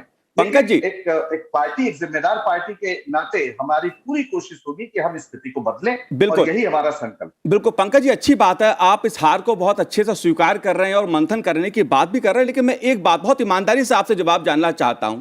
पंजाब में आपकी सरकार थी, कांग्रेस पार्टी की सरकार थी, वहां पर जो भी बदलाव हुए वो कांग्रेस नेतृत्व ने किए।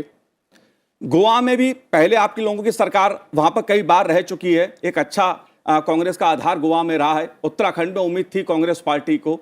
इस हार के लिए जिम्मेदार कौन है? कांग्रेस में कौन जिम्मेदार है इस हार के लिए? जाहिर है सामूहिक जिम्मेदारी है, सबकी जिम्मेदारी है। कहीं मतलब नीतियों से लेकर और हमारा जो भी पूरा कामकाज का तरीका था, अगर हम जनता पर भरोसा नहीं जिता पाए तो हमारी सामूहिक ये असफलता है। इसमें क्या शक हो सकता है, इसको मानने में क्या गुरेज है, और हम इस असफलता को बदले सफलता में, यही हमारा संकल्प है। इसमें कौन सी ऐसी बात? जी नहीं, पंजाब के मामले में राहुल जी या प्रियंका जी या सोनिया जी? आप ये बताइए कि जो 2017 के बाद 10 राज्य लगातार हारे हैं भारतीय जनता पार्टी, मोदी जी उसके लिए जिम्मेदार हैं। जी पंकज जी, मैं आप बीजेपी के, मैं कांग्रेस की वो समझना चाह रहा था, क्योंकि फैसले तो कांग्रेस पार्टी ने लिए ना। कोई भी आप ऐसा नहीं हो सकता ना कि लगातार 10 चुनाव एक पार्टी हारी है, उस पर कहीं केंद्रीय नेतृत्व पर आप सवाल नहीं उठाते। चलिए अच्छी बात है, आप ये बात स्वीकार नहीं कर रहे, माने आपकी पार्टी है। केवी प्रसाद साहब, अगर मैं ये समझना चाहूं, क्योंकि बहुत बड़ा इशू है, लोग जानना चाहते हैं इस बात को। पंजाब में कांग्रेस पार्टी की सरकार थी और उत्तराखंड में भी कांग्रेस पार्टी दावा कर रही थी, गोवा में भी दावा कांग्रेस पार्टी का था। अगर आज कांग्रेस पार्टी लूज कर रही है और एक तरह से बुरी तरह पंजाब हार रही है, कौन जिम्मेदार है इसके लिए? देखिए, जिम्मेदारी तो ज़रूरी है कि जो नेतृत्व प्रदान कर रहा है, जो सबसे बड़े शीर्षस्थ नेता, उन पे जाना चाहिए। लेकिन अगर आप कांग्रेस की प्रथा देखें पिछले कई सालों से, जब जीतती है सरकार जीतती है सरकार पार्टी और सरकार बनती है तो श्रेय तो लीडरशिप को मिल जाता है जी। और जब हारती है तो ठीक है बाकियों के सर पे फोड़ा जाता है। अब पार्टी के अंदर की अपनी अंदरूनी समस्या है, वो इसको उलझे सुलझे। लोग जनता ने जो अपना फैसला करना है वो अपने आप जनता करती है। इसमें मतलब परसेप्शन की बात है, जिसे कहा जाता है पॉलिटिकल परसेप्शन कैसे क्रिएट करते हैं। तो अब आप राहुल गांधी फैसला जो हुआ कप्तान अमरिंदर सिंह को बदलने का, जो कि एक वैसे देखा जाए तो फैसला सही था, लेकिन वक्त शायद सही नहीं था। उसकी वजह यह है कि 2018 की बात बता रहा हूँ, 17 में अमरिंदर सिंह चुन के आए, 77 सीट के आसपास उनकी जब आए। 2018 में जब मैं वहाँ के प्रांत के बड़े अखबार में काम करता था, हम लोग किसी एक प्रोग्राम कर रहे थे, तो बहुत सारे लोगों ने हमें अमरिंदर सिंह के खिलाफ आवाज़ उठाया। और ये बात मेरी उस वक्त के मुख्यमंत्री से भी बात ने कहा, एक साल में ऐसा क्या हो गया कि लोग आपसे इतना नाराज़ हो गए। तो बाद में उनके अपने जो साथ बैठे थे उन्होंने स्वीकारा कि नहीं जी, हमारी नीतियों में जो बात हुई है, जो कार्यान्वयन करने में समस्या, फलाना जैसे कि ब्यूरोक्रेसी समझाती है, कप्तान अमरिंदर सिंह को समझाने लग गए जी। वो एक सच्चाई है कि उनकी पॉपुलैरिटी बहुत नीचे चली गई थी, लेकिन शायद कोरोना के चलते क्या कारणवश ये जो चेंज किया। दूसरा, सिद्धू को बनाना था, नहीं बना था, सिद्धू की अंतर्कलह, चन्नी को बनाया, वो अपने में एक अच्छा पहल मानते हैं लोगों को, लेकिन समीकरण जो बदलाव करने की कोशिश की वो ना। और उधर दूसरी तौर एक छोटा सा और जोड़ना चाहूँगा, आपकी रणनीति में बहुत फर्क पड़ा जी। आलोक जी, एक वॉइड था एक जो पंजाब में बनता जा रहा था, कैप्टन अमरिंदर सिंह अनपॉपुलर हो रहे थे जैसा मिस्टर प्रसाद बता रहे हैं, और वहाँ के लोगों में भी कई इस तरह के डोमेस्टिक इश्यूज थे जिसको लेकर वो एक चेंज ढूंढ रहे थे और उनको वो विकल्प आम आदमी पार्टी में मिला। जिस तरह हम देख रहे हैं कि पंजाब में एक वॉइड था जिसको आम आदमी पार्टी ने फिल किया है और अब आम आदमी पार्टी पहली बार एक फुल स्टेट संभालने जा रही है। जाहिर सी बात है, उन्होंने उत्तराखंड में कंटेस्ट किया है, उन्होंने गोवा में कंटेस्ट किया है, और ऐसा नहीं है कि उनका बिल्कुल ही परफॉर्मेंस बहुत बुरा रहा है। गोवा में करीब 2 सीट्स पर अभी वो लीड कर रहे हैं, उत्तराखंड में भी उनका वोट परसेंटेज कुछ 4-5% के अराउंड है। गुजरात अब उनका अगला टारगेट लग रहा है। अगर कांग्रेस पार्टी इसी तरह से राज्य दर राज्य इसी तरह से हारती रही तो गुजरात में भी क्या बीजेपी वर्सेस आम आदमी पार्टी देखने को मिल सकता है? देखिए, पहले तो गुजरात में कांग्रेस का अब कुछ लेने वाला नाम रहा नहीं है, तो गुजरात में कांग्रेस की या आम आदमी की तो उस तरह से नहीं होगी, लेकिन कांग्रेस पहले से ही वहाँ ख़त्म है। आपने बात की उत्तराखंड की, अभी आम आदमी पार्टी की बात कर रहे थे, तो I don't think there is any 12%, I think you said 12% votes for Aam Aadmi Party in Uttarakhand. 3 to 4%, but seats are zero. Seats are zero. So Uttarakhand में अभी फिलहाल आम आदमी पार्टी ने कोई सक्सेस नहीं मिली है, ये हम जानते हैं। But the fact is, वो उनकी लिस्ट में है, वो expand कर रहे हैं। गोवा में ज़रूर वो 2 सीट ले पाए हैं, ये भी बात है, लेकिन the fact is Arvind Kejriwal has pan Indian aspirations. ये हम बहुत पहले से देख चुके हैं। जो 2014 के चुनाव थे उसमें भी उन्होंने ये कोशिश की थी कि वो जगह जगह वो अपने कैंडिडेट्स उतारे भी थे उन्होंने। बड़े एक लार्जर कैनवस पे उन्होंने एक सीन देखा था, उसमें सफलता नहीं मिली थी उनको, ये भी बात ठीक है। लेकिन गुजरात की जहाँ तक सवाल है, गुजरात में फ़िलहाल जो सरकार है, जो भी वो काम कर रही है, I think people are satisfied with the work of BJP government there. But yes, Aam Aadmi Party is trying to gain inroads in Gujarat, और उसके हमें कई सारे ये देखने में आए हैं कि वो कोशिश कर रहे हैं, और उस तरह की उन्होंने वहाँ बातें भी की हैं, वहाँ विजिट्स भी किए हैं। उनके पीछे के जो सेकंड लाइन है पॉलिटिकल लीडर्स की, वो वहाँ गए हैं और उन्होंने वहाँ पर अपनी मीटिंग्स की हैं, और अपने कैंडिडेट्स तो नहीं उतारे अभी या नहीं उतार रहे हैं, लेकिन जो उन्होंने अपनी टीम्स वहाँ पे खड़ी की हैं, ऐसा मुझे जो जानकारी में आया है कि अलग अलग ब्लॉक लेवल पे वो लोग अभी स्टडी कर रहे हैं। Or yes, they'll fight the Gujarat elections in the coming days. Absolutely, and I think with the way the results have turned in their favor today, there's been a massive wave in Punjab. Expectations have grown. In fact, on Twitter, it's trending that it could be Modi versus Kejriwal once again in 2024. Mr. Prasad. I just want to add one thing to what Mr. Goswami said. I think another state which you can watch out for Aam Aadmi to test its waters is Rajasthan. So that's very near to Delhi. It starts right out the Delhi border, and it's kind of experimenting it. That they did try it earlier too. And I just wanted to add one thing to Punjab. People of Punjab are looking for a third alternative, because all this while it has been a bipolar politics for the last so many years. It is either the Shiromani Akali Dal and its allies, and the Congress. 2017, there was an opportunity when Aam Aadmi Party went there, but then the other three closed ranks to squeeze out the Aam Aadmi Party. Yet it emerged as the single largest party to become a leader of the opposition. Okay, it fell down, it had a lot of internal squabblings like all good political parties have. But this time around, they changed the tactic, which I was just mentioning. They changed the strategy, they gave a face, they went out with the campaign. And to their advantage, the Congress was decimated from within. They were fighting their own battles. There were bushfires in the Congress party in every major seat. So, you know, so there are multiple factors apart from what you mentioned, जो आपने कहा राहुल गांधी हो या प्रियंका गांधी हो, जो फैसले हुए, उसके साथ जो अंतर्कलह पड़ गई, वो सब चीज़ें जी, मैं उसे समझना चाह रहा था कि आपने वैकल्पिक राजनीति का जो सवाल उठाया वो एक बड़ा बहुत महत्वपूर्ण मुद्दा है। आलोक जी, दिल्ली में कांग्रेस की सरकार थी, आम आदमी पार्टी सत्ता में आ गई। पंजाब में कांग्रेस की सरकार थी, आम आदमी पार्टी सत्ता में आ गई। जो वैकल्पिक राजनीति की हम बात कर रहे हैं, अगर देखें तो कांग्रेस जो रूल स्टेट है वहां पर आम आदमी पार्टी तेजी के साथ उभर के सामने आ रही है। धीरे धीरे एक एक करके कांग्रेस के जो स्थान है वो लेती जा रही है। अगर हम गोवा की बात करें, वहां भी उसको सफलता मिली है। उत्तराखंड में भी कांग्रेस को उसने थोड़ा सीटें प्रतिशत में पाने की कोशिश की है। इस वैकल्पिक राजनीति को आप कैसे देख रहे हैं? देखिए, जिन स्टेट्स की आपने बात की है वहाँ पे कांग्रेस का शासन रहा है या नहीं रहा है। उत्तराखंड में जैसा आपने जिक्र किया, वहाँ कांग्रेस का शासन अभी नहीं था, लेकिन उसने कांग्रेस की सीट में डेंट लगाया है, इसमें कोई डाउट नहीं है। और जैसा मैंने अभी कहा कि उसकी जो एस्पिरेशंस हैं और उसकी एस्पिरेशंस को पूरी कहाँ से हो रही है, क्योंकि कांग्रेस जो अपने आप में एक सबसे बूढ़ी पार्टी यहाँ पर इस देश में है, वो अपने को समझ ही नहीं पा रही है कि कांग्रेस पार्टी है क्या, उसकी विचारधारा क्या है, उसके नारे क्या हैं, उसकी नीतियाँ क्या हैं, उसके मूल्य क्या हैं। पंकज जी भले जो भी कहें वो स्क्रीन पर, लेकिन वो भी जानते हैं कि राहुल गांधी उसको किस तरह से ख़त्म करते जा रहे हैं, संसद में उसकी सीट्स घटाते जा रहे हैं। आज वो वायनाड चले गए हैं, कहीं स्क्रीन पे दिखाई नहीं दे रहे हैं।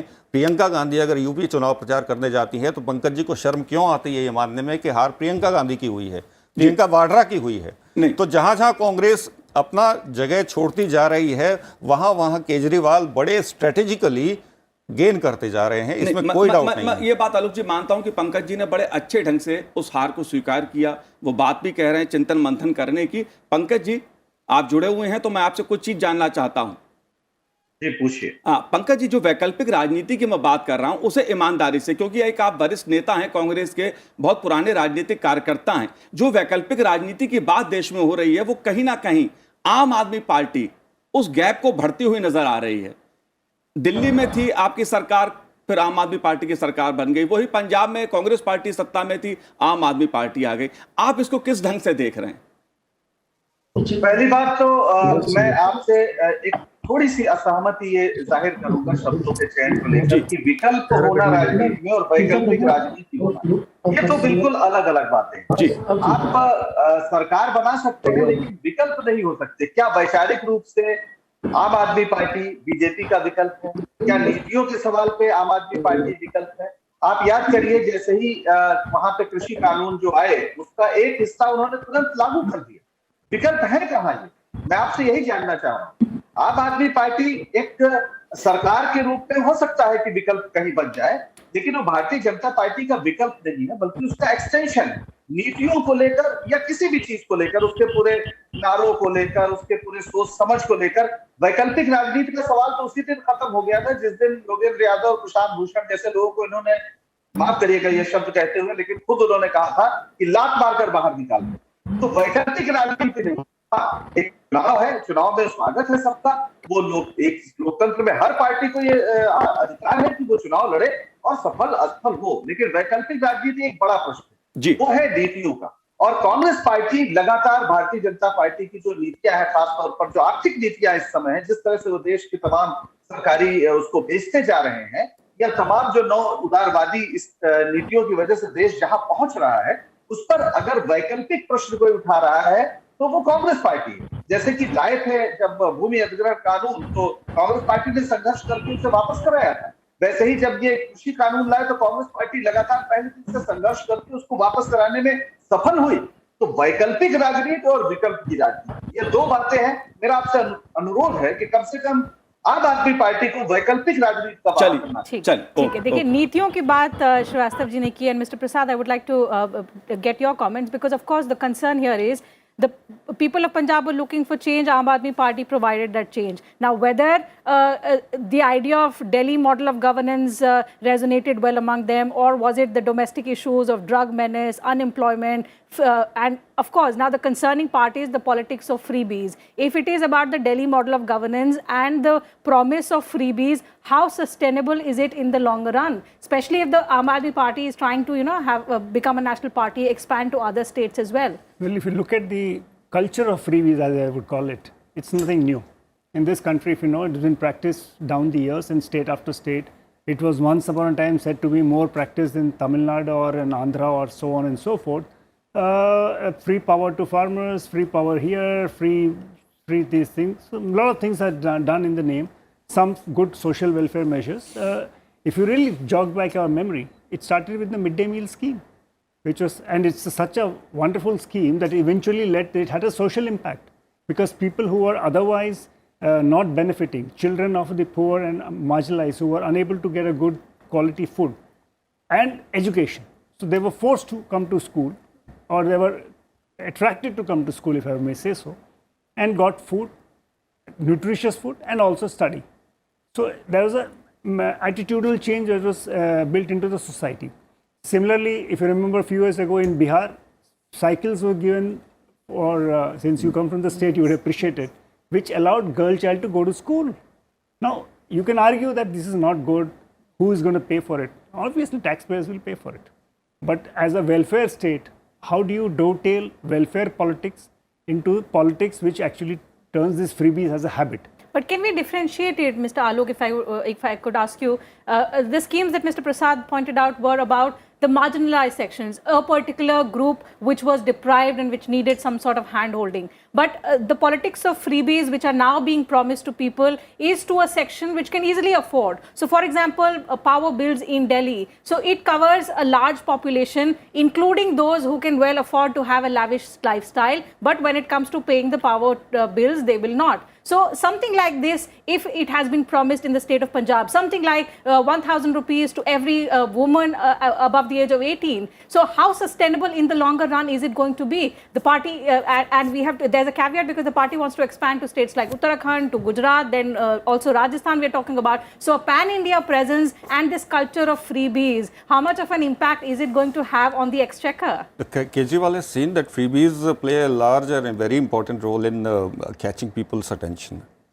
In Delhi, he has seen it. So, जो वैकल्पिक राजनीतिक बात अभी मनोज जी कर रहे थे, तो मैं इसे फ्रीबीज की राजनीति कहूँगा. तो ये अगर वैकल्पिक राजनीति भारत का आगे भविष्य बनने वाली है, तो I am very much afraid of such kind of politics that Kejriwal ji is doing and his party is doing. Because as she said, वहाँ पंजाब में जो उन्होंने कहा है कि वो 1,000 रुपया देंगे, तो मिस्टर प्रसाद ने जैसा बताया कि that is going to from the pocket of taxpayers, not from the pocket of Kejriwal ji. So that kind of politics is really ruining our culture, our democracy.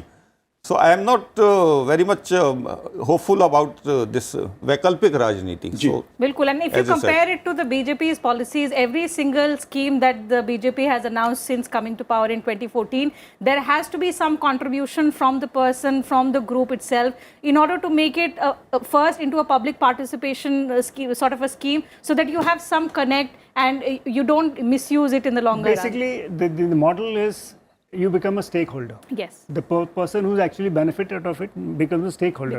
Here, I think, if you really look at it, what Kejriwal offered in Delhi in the first place, I'm not, because I'm not a voter in Delhi, so it doesn't matter to me otherwise.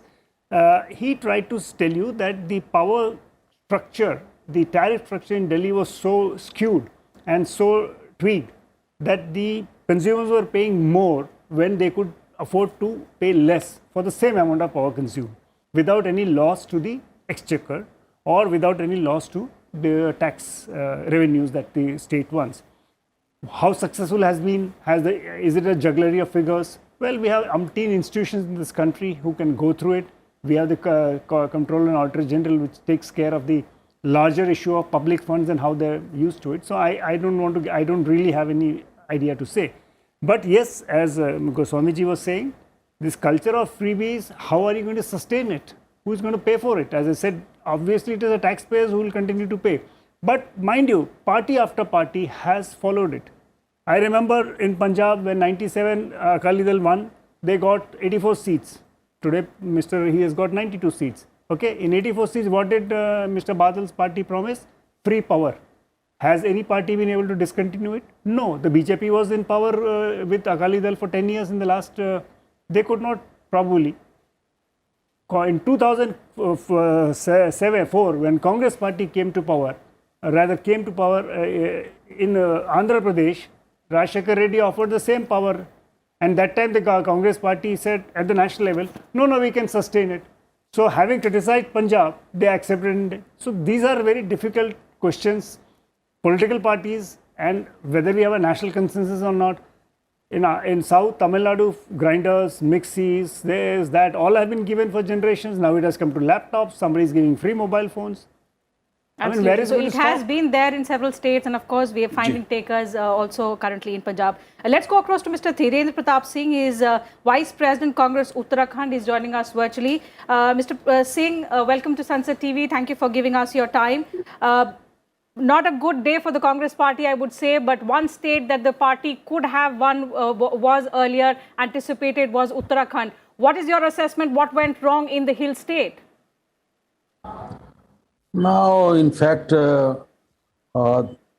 the last 2-3 years when this COVID was very effective, during that time, free ration was distributed all over the state, and this was one of the biggest reason hour of distress. And otherwise, they also sent money in the bank accounts of thousands of farmers. And it also gave them a boost in the elections. And I think now the trend in this country is going on. Everybody wants everything free. I don't know the policy makers are taking these things in which way. Though Congress also offered so many things like that. But I think it is not in the interest of the nation. And if elections are going to be decided on these basis, ultimately the country will go, nobody knows. Dhirendra Pratap ji, ये ठीक है जो आपने बात कही, वो एक अलग उस पर चर्चा हो सकती है, लेकिन मैं आपसे ये जानना चाहता हूं उत्तराखंड के मामले में कि चुनाव से पहले हरीश रावत जी ने जो वक्तव्य दिए, जिस तरह से नाखुशी जाहिर की, कांग्रेस पार्टी में घमासान मचा, इसको कितना जिम्मेदार आप मानते हैं? देखिए, हरीश रावत जी ने जो वक्तव्य दिए, ये कोई नई बात नहीं है। लंबे समय से वो राज्य की राजनीति में हैं और पार्टी के बड़े स्टेट्समैन हैं, टॉप पॉलिटिकल एक्टिविस्ट हैं और उत्तराखंड स्तर के नहीं हैं, अखिल भारतीय स्तर के हैं। तो उन्होंने कभी पार्टी के हित के बारे में सोच के कोई स्टेटमेंट दिए होंगे। ये अलग बात है कि उनकी प्रतिक्रिया क्या हुई, पार्टी को उससे हानि हुई या लाभ हुआ, इसका तो अभी जब समीक्षा होगी पार्टी के चुनाव के नतीजों की, तब इस पर चर्चा हम लोग करेंगे। लेकिन मैं समझता हूं कि कोई रावत जी पार्टी के बहुत वफादार नेताओं में हैं और उन्होंने हमेशा पार्टी के हित को ही प्राथमिकता दी हो। जी, धीरेन्द्र जी, आप बड़े पुराने नेता हैं कांग्रेस के। मैं आपसे पंजाब की बात भी करूंगा, गोवा की बात भी समझना चाहूंगा कि जिस तरह से 5 राज्यों में कांग्रेस का लगभग एक तरह से सफाया हुआ है, वजह क्या है इसकी? केवल यह वजह तो हो नहीं सकती कि कौन सी सरकार क्या काम कर रही है। कांग्रेस पार्टी कैसे देख रही है? देखिए, जो इस समय ट्रेंड चल रहा है वो यही चल रहा है, जो ये निःशुल्क सेवाएं देने की बात हो रही है, निःशुल्क बहुत सारी चीज़ें देने की बात हो रही है, वो पंजाब में केजरीवाल साहब को फ़ायदा पहुंचाती है, आप पार्टी को पहुंचाती है। उत्तराखंड और उत्तर प्रदेश में और अन्य राज्यों में भाजपा को फ़ायदा पहुंचाती है। और फिर एक तो भाजपा के पास बड़ा हथियार है ही, जिसमें वो हिंदुओं को एक हिंदुत्व का पाठ पढ़ाकर और चाहे वो उसका गुप्त एजेंडा हो, उसके जरिए लोगों को संगठित करती है। मतलब कांग्रेस पार्टी कहीं कोई गलती नहीं है इसमें? कांग्रेस पार्टी गलती नहीं है कहीं? कोई नीति में गलती नहीं है, नेतृत्व में गलती नहीं है, नियत में गलती नहीं है? मैं आपसे कहना चाहता हूँ, मुझे गर्व है कि श्री राहुल गांधी, श्रीमती प्रियंका गांधी हमारी नेता हैं, श्रीमती सोनिया गांधी, क्योंकि उनका कुर्बानियों का इतिहास है। वो किसी चालबाजी से देश के नेता नहीं बने हुए, उन्होंने देश के लिए खून बहाया है। जी अभी जब राहुल जी आए थे तो उन्होंने एक बात कही थी कि मैं उत्तराखंड से अपने को कैसे कनेक्ट करता हूँ। मैं इससे कनेक्ट करता हूँ कि एक दिन मुझे खबर मिली कि मेरी दादी का कत्ल कर दिया गया, एक दिन मुझे खबर मिली मेरे पिता का कत्ल कर दिया गया और वो शहीद हो गए। उत्तराखंड के हर परिवारों में हर हफ्ते इस तरह के लोगों की शरीर आते हैं, शहीद आते हैं, और इस तरह से उन्होंने एक बड़ी बात कही। तो वो लोग किसी खैरात के नेता नहीं है। वो सही है कि देश अभी जो दिशा ले रहा है वो कांग्रेस के अनुकूल नहीं है, लेकिन बेस्ट पॉलिसी किसी पार्टी की है जो सारे देश को साथ ले जाना चाहती है, तो कांग्रेस के अलावा कोई पार्टी नहीं है। ठीक है धीरेन्द्र जी, लेकिन फिलहाल तो ये है कि जिस तरह के मुद्दे आप उठा रहे हैं या जिस तरह की स्ट्रैटेजी कांग्रेस पार्टी की है उससे वोट्स नहीं आ रहे हैं, राज्य दर राज्य जो है वो कांग्रेस पार्टी खोती जा रही है। आती हूँ आपके पास लौट कर, but since we are talking about freebies and I think mister Pratap also rightly pointed out, but I think the distinction between freebies and the reassurance to the marginalized sections is something that's being blurred. It's important, especially during the times of the pandemic. In fact, before we continue, Manoj, let me also tell our viewers that the Prime Minister can arrive at the BJP headquarters anytime. So he will be addressing the party workers, of course, thanking them for sort of defending all of these 4 states that the BJP has won emphatically this time around as well. Punjab, of course, a lot was not at stake for the BJP. The BJP has never been like in the direct contest. But interestingly, if I could also take on that question, Alok Jagar, aapke paas aao. What we have seen also in Punjab, the last time around, the BJP contested, of course, it has always been a junior partner, earlier with the Akalis. This time they went into an alliance with Captain Amrinder Singh. But what's been very, very interesting is, of the 2 places where the Prime Minister addressed rallies, Pathankot, I think the BJP candidate was still leading the last I checked. And I think he's won as well. The Modi charisma, in fact, one of the guests earlier on the show pointed out that Uttarakhand is one state where the chief ministerial candidate has lost. But the state, if you say, the Modi Connect has helped the BJP win the state. Do you see that similar Modi Connect also, if the BJP works hard on the organizational skills in Punjab, could be a front runner in the next assembly elections in this border state? Will the AAP concede that space? बिल्कुल होगा definitely, क्योंकि इस बार जो मुझे लगता है the biggest reason was the किसान आंदोलन, और किसान आंदोलन के चलते आई डोंट थिंक कि बीजेपी उतना गेन कर पाई है या उतना वो कनेक्ट कर पाई है, और लोगों ने आम आदमी पार्टी इनफैक्ट उसका फ़ायदा ही उठाया उसने, कि जो बीजेपी से जो गुस्सा एक जो निकल रहा था ना, कि किसान आंदोलन के जब लौटे हैं लोग, और अब बीजेपी वहाँ पर किस तरह से चुनाव प्रचार, मुझे तो लगता है शुरू में जो जहाँ खबरें जो आई थी पंजाब से, they were not very favourable towards BJP, कि किस तरह से लोग वहाँ बीजेपी को अपोज करते थे, उनके कैंपेन करने वाले कार्यकर्ताओं को। लेकिन बाद में धीरे धीरे देयर वाज अ चेंज, और अभी जो नेक्स्ट इलेक्शन में if BJP wants to stay there in some good position, they must do some miracle there or some hard work there from the very beginning. जी बिल्कुल टीना जी, आप break लें उससे पहले कि भी प्रसाद साहब, मैं आपसे जानना चाहता हूं पंजाब को लेकर, बीजेपी को लेकर।